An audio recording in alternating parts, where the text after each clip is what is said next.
Hello दोस्तों, आज के वीडियो में जानेंगे मुगलों से जुड़े यह काले सच के बारे में जो आज तक बहुत से लोग नहीं जान पाए हैं। दोस्तों, इस जानकारी के लिए वीडियो के अंत तक जरूर बने रहें और जो न्यू यूजर है प्लीज सब्सक्राइब कर दे। चलो वीडियो शुरू करते हैं। मुगलों का जब भी जिक्र होता है तब हमेशा ही कंट्रोवर्सी या फिर तारीफें होती हैं, पर कुछ चीजें ऐसी भी हैं जिनके बारे में कॉमन लोगों को पता नहीं होता।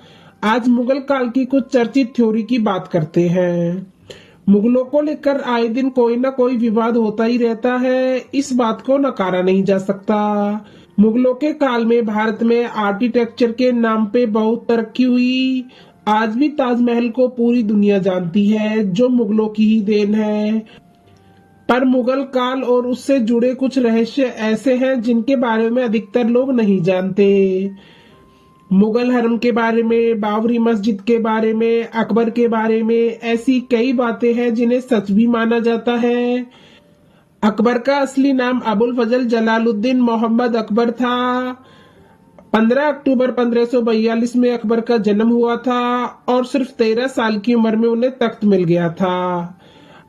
अकबर के बारे में जितनी भी बातें इससे पहले लिखी या पढ़ी गई हैं, सब यही बताती है कि अकबर एक बेहतरीन योद्धा था और उसे शिकार करना, दौड़ लगाना सब कुछ बहुत अच्छे से आता था।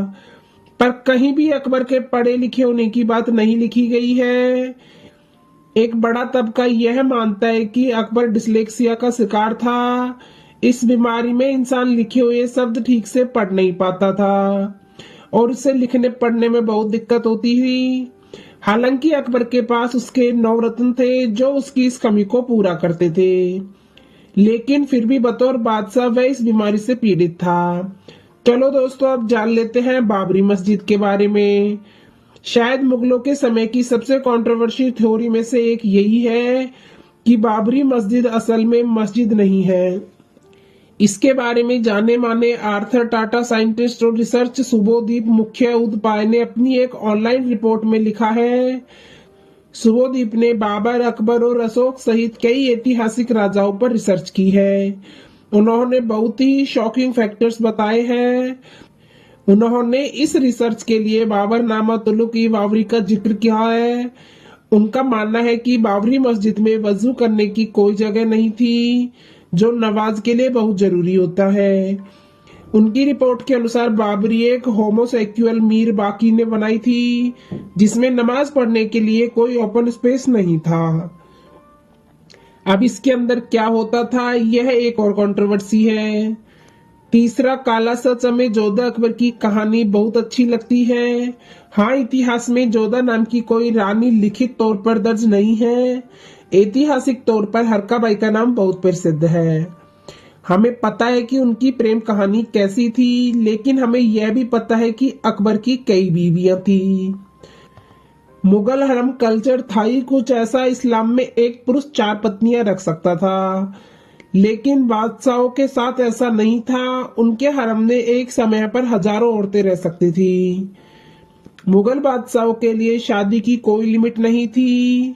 चौथा काला सच टीवी सीरियल जोधा अकबर में एक सीन दिखाया गया है। यहाँ यह बताया गया है कि शहजादे सलीम को अफीम की लत थी, पर यह सिर्फ सलीम तक ही सीमित नहीं था। हिस्टोरिकल रिपोर्ट बताती है कि सभी 6 मुगल बादशाहों के काल में ड्रग्स और शराब का इस्तेमाल काफी होता था। यह रिपोर्ट मानती है कि न सिर्फ उस दौर में यह बहुत चर्चित था, बल्कि इसे कल्चर का हिस्सा ही माना जाता था। बादशाह कई कई दिनों तक नशे की हालत में डूबे रहते थे। 5वां काला सच, वेब सीरीज ताज में आप देख ही रहे होंगे कि अकबर के जमाने में कत्लेआम कितना आम था। शाहजहां के बेटे औरंगजेब के बारे में तो आपको पता ही होगा, जिसने अपने 3 भाइयों को मौत के घाट उतारकर अपने पिता को बंदी बना लिया था ताकि उसे ताज मिल सके।